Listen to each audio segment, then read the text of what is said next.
Discovered my best friend secretly living in my attic for months, stealing my food and whispering in my sleep. My name is Emily, I'm 31 years old, and I'm struggling with the reality of my 3-year relationship with my fiancé, who is 32.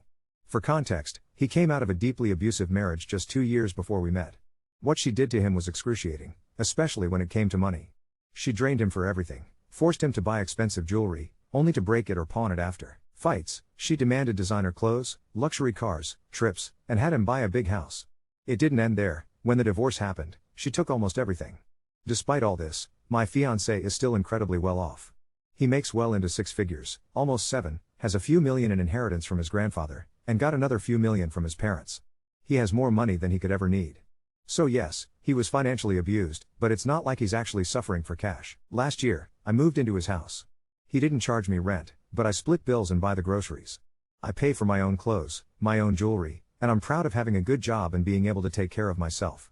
But I started to notice more and more problems, and lately I've felt utterly miserable. Walking into his house was a shock. This multi-million-dollar mansion was basically barren. He had old, hand-me-down furniture, about 3 forks, 2 knives, no heating. He refused to put it on, so there was always this cold, moldy feeling. There were no curtains, no decorations, nothing. His ex had stripped it bare, and he was too cheap to replace any of it. I couldn't believe the emptiness. It was like being trapped in some kind of weird parody of wealth, living in squalor inside $1 million box. I was grateful to have a place to live, because it's a house I could never afford myself, but I didn't want to live in such bleakness. I bought kitchen supplies, some affordable furniture, tried to add some comfort. But after a while, I noticed my savings were shrinking just from buying essentials. The house has windows everywhere, buying just curtains alone would be a fortune. I realized I was constantly dipping into my own savings while he did absolutely nothing to improve the situation. Eventually, I asked him if we could set aside a fund to furnish the house properly, and he exploded at me, accused me of being with him for his money. I pointed out everything I'd spent so far, plus all the gifts and trips I'd paid for because he never did. He always says he just wants to be sure I'm not here for his money. But here I am, burning through my own savings, and if things fell apart between us, I'd walk away with nothing. The house isn't even in my name. If I kept going, paying for all this, I'd end up completely broke for the sake of someone else's mansion. He wants a prenup too, which is fine. I'm not after a windfall. But a nagging feeling has crept in that I'm being used. Another thing I can't shake is this jealousy of his ex-wife, even though what she did was awful. For her, he made grand gestures, proposed on a cruise, gave her a $10,000 white gold diamond ring. For me? I got a rhodium-plated Swarovski ring that might have cost $100, and he proposed in the middle of a picnic I organized, paid for, and spent hours preparing. I almost said no out of pure disappointment. But I'm terrified to bring this up, because the moment I do, I'm always accused of being a gold digger. I don't want to keep funding a millionaire's lifestyle. As long as I pay, he's happy. If he has to spend a dime, he calls it frivolous or unnecessary. I could live cheaply on my own, at least then I'd know I was only paying for my own life, not propping up someone else's odd, miserly habits. I keep asking myself, would I be the bad guy if I called off the wedding just because of the financial stuff? I love him, but I can't shake these worries. Our wedding will be as cheap as possible. He's already talked about how little he wants to spend, and it's cheaper than my cousin's wedding, and she's actually struggling financially. Every comparison to his ex feels like a slap, like he's proving how little he can give me. What about the future? What if I become a stay-at-home mom? Would I have to beg to turn on the heating? Will our kids only get luxuries if I pay for them out of my own funds? About his past, I know the abuse story is real. His family and friends have shared separate stories of what they saw. Not only are his stories confirmed, but it turns out she did even worse things than I realized. She's the type who stole heirloom jewelry from his grandma after his granddad died, then pretended it was a gift, even though everyone knew his grandma hated her. I can see that now, in his own way, he started to do to me what she did to him, subconsciously punishing me for what's been done in his past. It's not that I want an extravagant lifestyle. All I want is some comfort. IKEA furniture is fine, and I love to refurbish secondhand stuff. I'm plenty thrifty myself. But when I think about what he did for her, it's not about flashy jewels or fancy trips. I don't even want anything that expensive. A $10,000 ring is ridiculous to me. I'd be terrified to lose it. And I don't even want a lavish wedding. What hurts is that he tried for her. He put in effort to make her happy, to give her special memories. With me, it's more like a contest. How little can he get away with giving? Even his vision for our wedding is cheaper than my cousin's, as if he's showing off just how little I deserve. I've already voiced the idea of selling this huge, empty house, which his ex picked, and moving somewhere smaller and cozier. He refuses, loves this house, he says. But it just makes me feel even smaller, living surrounded by reminders of his last relationship, in a place that's never felt like mine and could never be. I haven't talked to him yet, but I know one thing's clear: the wedding is on pause. Counseling is not negotiable. I already started searching for individual therapy because I see how much of a people pleaser I've become, letting him control me by haunting me with the ghost of his ex.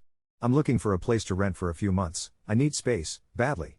I need to remember who I was before all this and figure out if there's any way forward that will let me feel whole again, not just a character cast in The Discount Wife. Update 1. Honestly, I don't think I would have ever had the courage to do what I did without the push I got from outside support. I took the leap and went to therapy, even took the entire day off just to try to calm my racing mind. In that space, just me and a professional, I started to realize things that had only been shadows in the back of my mind. Therapy confirmed what I feared. I am, at my core, a people pleaser. I was trying to save him, and somewhere along the way I internalized this toxic idea that every ounce of effort or every penny spent on me made me a gold digger. So now I've set up weekly sessions, time to try to untangle myself from that mess. Sitting in therapy, it finally hit me. I would never, ever have accepted this kind of treatment from any of my exes, and I made more money than all of them. The idea that I had to prove myself worthy to be with a millionaire, worthy to not be accused of being after his money, got into my head really early on. After therapy, I reached out. I called one of his siblings, the one I'm closest to, and I just laid everything out. She was sad but not surprised, heartbroken that her brother had made me so unhappy. She told me that ever since the beginning, he'd believed I was out of his league, and could never understand why I wanted to be with him, so the only conclusion he could land on was that it had to be for his money. She told me she'd already confronted him in the past, urging him to treat me better. She was furious about the proposal, and honestly, that information cut me deeply. I was hurt that she never brought it up before, but she thought it wasn't her place. She even explained how she and her husband organize their finances. She earns more, and they make it work. That was the last straw for me.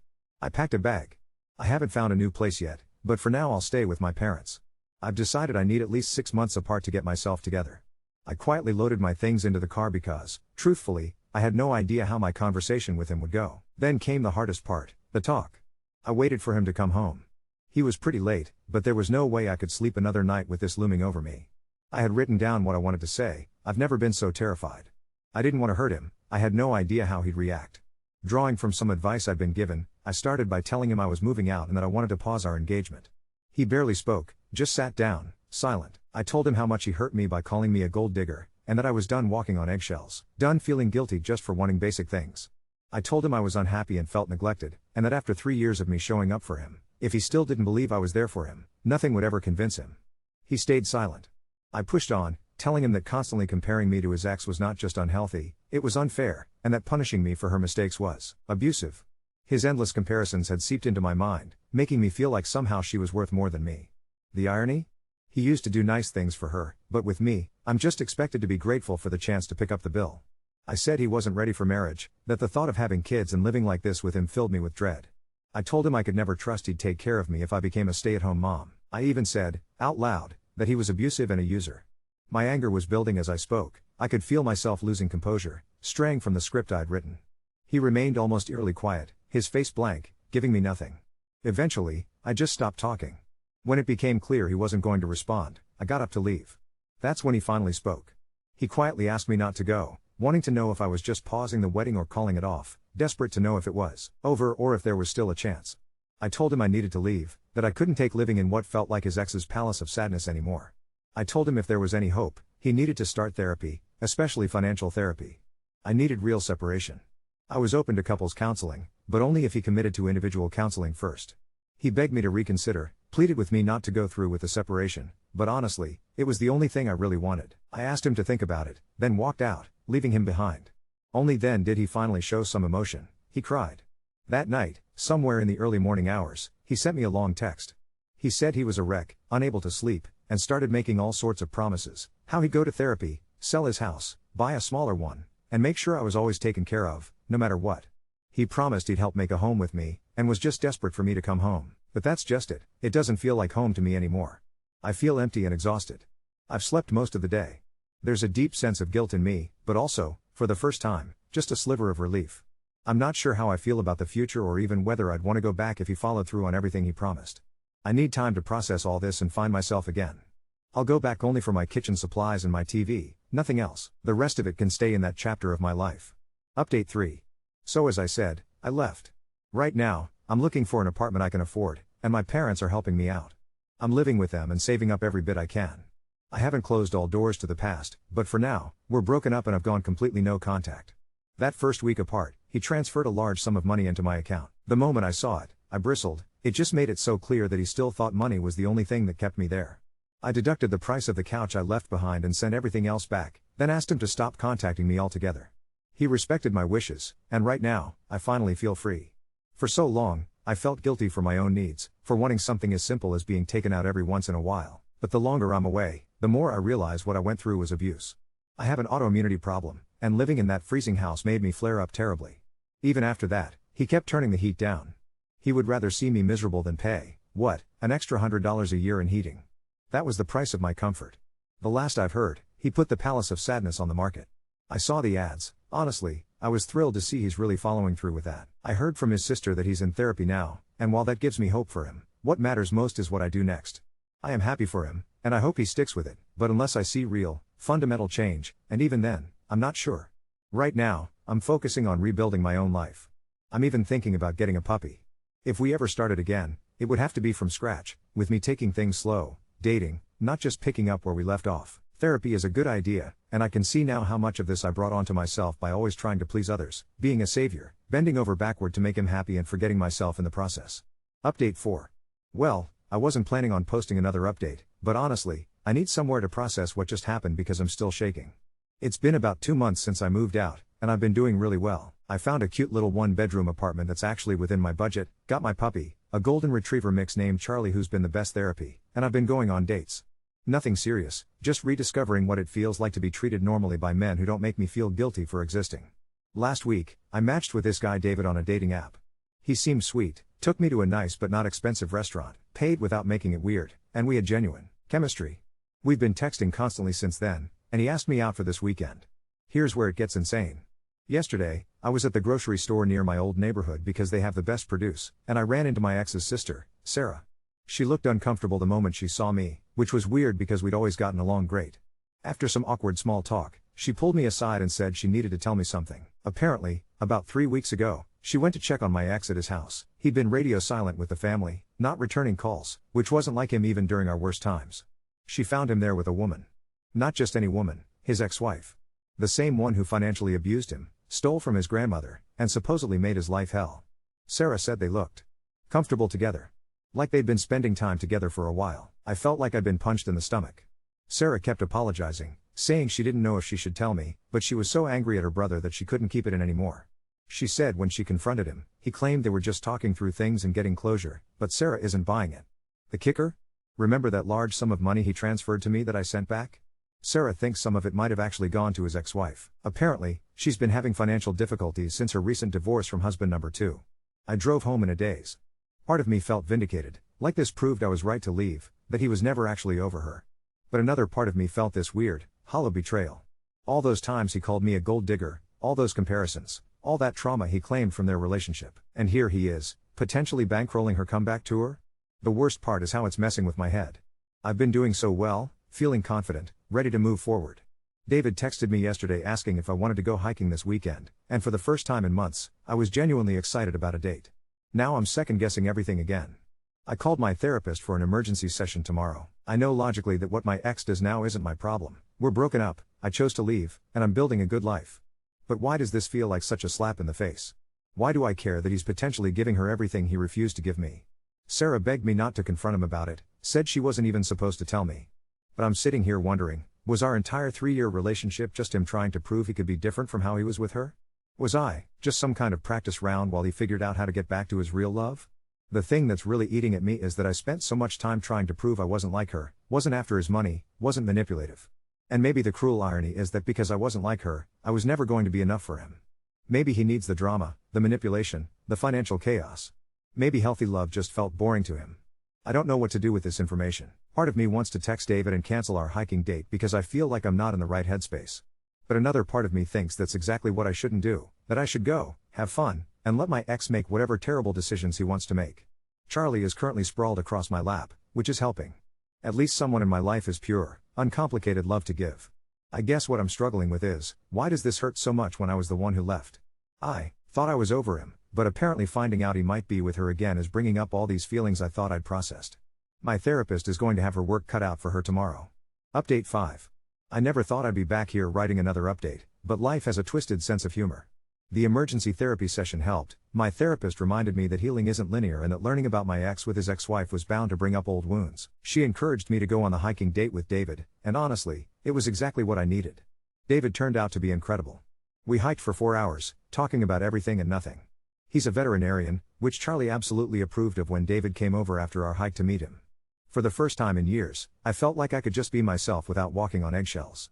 David paid for our post-hike lunch without making it a production, held doors, asked thoughtful questions about my life. Basic human decency felt revolutionary. We've been seeing each other for about 3 weeks now, taking things slow but steady. He knows I came out of a difficult relationship but doesn't push for details. Last Friday, he brought over takeout and we watched movies with Charlie between us on the couch. It was so normal, so peaceful. I was starting to feel like maybe I could really move forward. Then yesterday happened. I was at work when I got a call from an unknown number. Usually I don't answer, but something made me pick up. It was my ex's mother, Patricia, and she was crying. Through her tears, she told me that my ex had been arrested. Apparently, the police showed up at his house 2 days ago with a warrant. His ex-wife had filed charges against him for financial fraud and harassment. She claimed he'd been coercing her into taking money from him, threatening her, and trying to control her finances just like old times. She had screenshots of texts, bank transfers, everything. But here's where it gets completely insane. Patricia didn't believe a word of it. She said her son might be an idiot, but he's not a criminal. She begged me to call her son's lawyer because apparently, in his one phone call, he asked for me. Not his family, not his friends. Me.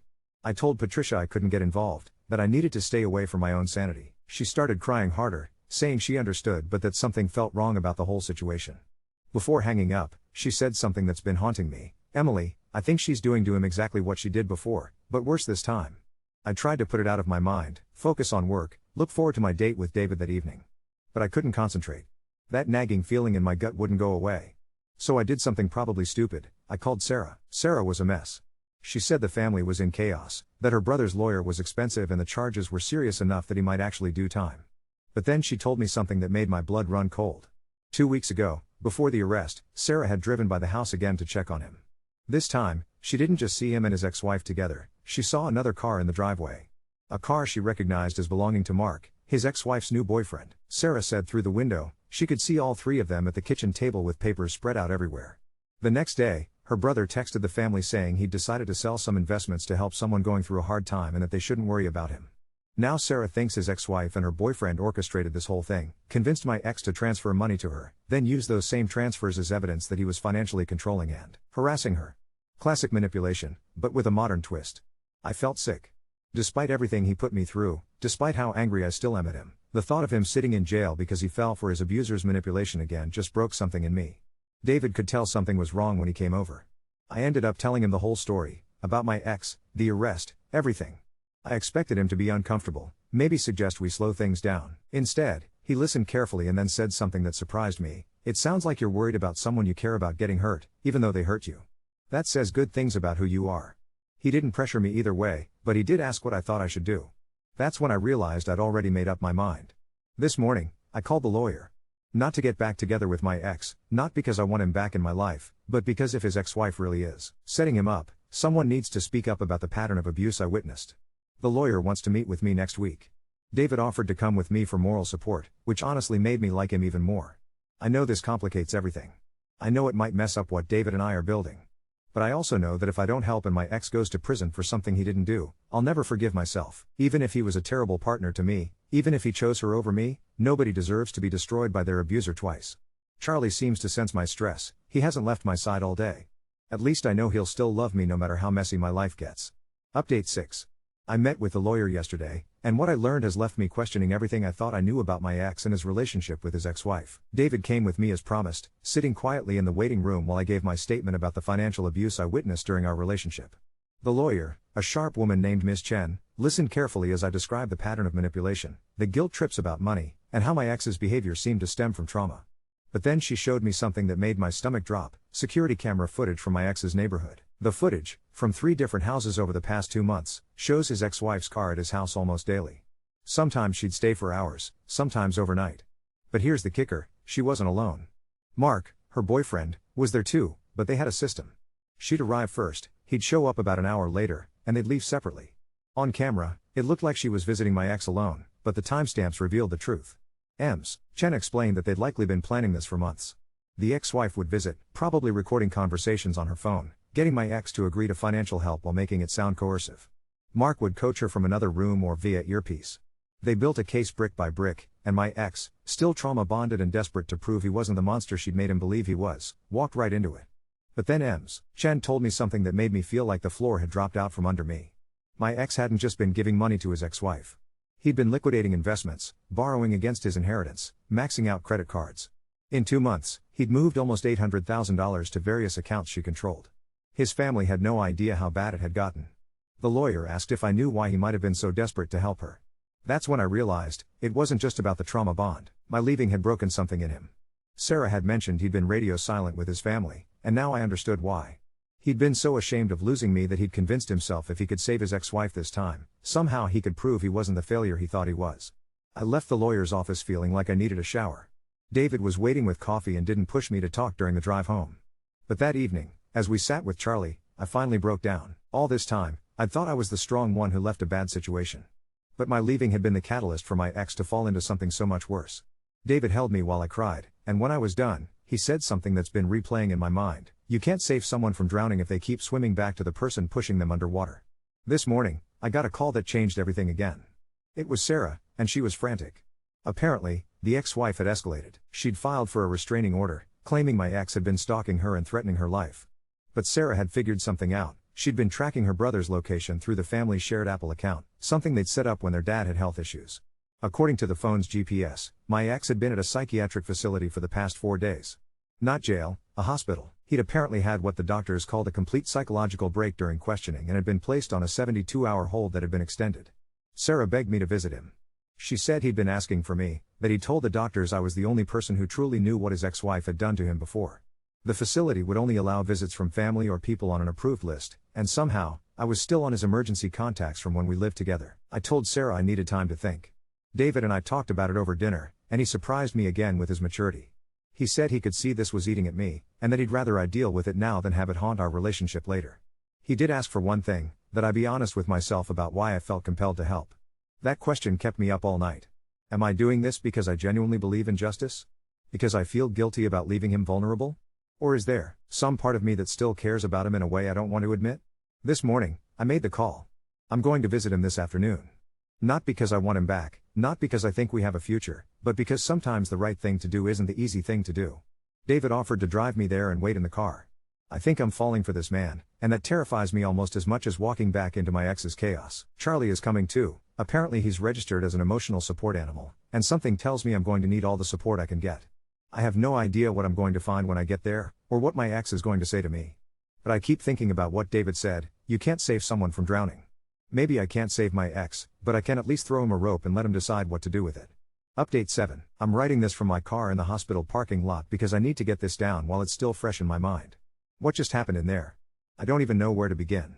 David dropped me off with Charlie, and I walked into that psychiatric facility with my heart pounding. The sterile smell, the locked doors, the way the nurses looked at me with a mixture of pity and curiosity, it all felt surreal. When they led me to the visiting room, nothing could have prepared me for what I saw. My ex looked like he'd aged 10 years in 2 months. He was thinner, his hair was unwashed, and his hands were shaking. But when he saw me, his face just crumbled. He started crying immediately, and for a moment, I felt that old instinct to comfort him kick in. Charlie, bless him, seemed to sense the tension and sat right between us. The first thing my ex said was, "I'm so sorry, Emily, you were right about everything." Then he just started talking, like a dam had burst. He told me things that made my skin crawl. Apparently, his ex-wife hadn't just been visiting him to scam money. She'd been systematically breaking him down, just like before. She'd convinced him that I'd left because he was fundamentally unlovable, that the only reason anyone would ever want him was for his money. She'd even shown him fake screenshots of text conversations, claiming they were from me talking to friends about how boring and cheap he was. But here's where it gets absolutely twisted. She'd been recording their conversations, yes, but not just for legal evidence. She'd been playing clips back to him, edited to make him sound controlling and abusive. She'd gaslight him about what he'd actually said, then play the recording as proof. She had him convinced he was becoming the monster he'd always feared he was. The breaking point came when she told him she was pregnant. With his baby. She said she needed money for medical bills, for preparing for the baby, for leaving Mark because she couldn't raise his child in that environment. My ex, desperate to do right by this supposed child, liquidated everything he could. Then, 3 days before his arrest, She told him she'd had a miscarriage. She blamed the stress of his controlling behavior and said he'd killed their baby with his obsession. That's when he completely shattered. I was sitting there, listening to this, feeling physically sick. But then he said something that made me realize how deep this went. He told me that during one of their last meetings, she'd asked detailed questions about me. About my job, where I lived now, what I was doing. She even asked if I was seeing anyone. My blood went cold. I asked him what he'd told her, and he looked away, ashamed. He'd shown her pictures of me with David from social media. He'd been stalking my Instagram apparently, and when she saw the photos, she'd gotten very interested. She'd asked for my full name, where I worked, everything. That's when I realized this might not be over. Not for me. I stayed for another hour, mostly because I could see he was genuinely broken and I felt some twisted obligation to hear him out. He kept apologizing, saying he never meant for any of this to happen, that he'd been a terrible partner to me but I deserved to know the truth about what she was capable of. Before I left, he grabbed my hand and said something that's been echoing in my head. She said she was going to make sure you never felt safe again. She said you stole the life that was supposed to be hers. I left that place feeling like I needed to look over my shoulder. David was waiting in the parking lot, and the moment he saw my face, he knew something was very wrong. I told him everything during the drive home, and by the time I finished, he was gripping the steering wheel so hard his knuckles were white. We went straight to my apartment, and David insisted on checking every lock, every window. Then he said he was staying the night, not for romantic reasons, but because he wasn't comfortable leaving me alone. That's when I knew I was falling hard for this man. He was ready to protect me from drama that wasn't even his. But around 9 p.m., my phone started buzzing. Unknown numbers, calling and hanging up. Then the texts started coming from different numbers, all variations of the same message. I know where you live now. David wanted to call the police immediately, but what could I report? Mystery texts from unknown numbers? We decided to wait and see if it escalated. It did. This morning, I came out to go to work and found my car keyed. Not just scratched, someone had carved the word thief into the paint on both sides. My landlord's security cameras had mysteriously malfunctioned during the night. The timestamp shows them going dark at 2:47 a.m. and coming back online at 4:15 a.m. I called in sick to work and spent the day at David's house with Charlie. We filed a police report, but they basically said unless we caught someone in the act, there wasn't much they could do. The scariest part? Around noon, David got a call at his veterinary clinic. A woman claiming to be my sister said there had been a family emergency and asking for my current address because she needed to reach me urgently. David, being smart, said he didn't have my address and hung up. But the receptionist said the woman had seemed to know details about me, that I had a golden retriever mix, that I'd recently moved out of a relationship. She's hunting me, and I'm starting to realize that taking down my ex might have just been phase 1 of whatever sick game she's playing. David has asked me to stay at his place for a while, and honestly, I'm considering it. Not just for safety, but because this whole nightmare has shown me what kind of man he really is. While my ex crumbled under pressure and made me a target, David stepped up without hesitation. I have another meeting with the lawyer tomorrow. Apparently, there have been developments in the case, and she wants to discuss protective measures. I'm terrified to find out what that means. Charlie hasn't left my side all day, and for the first time since this started, I'm genuinely scared. What if helping my ex was the biggest mistake I've ever made?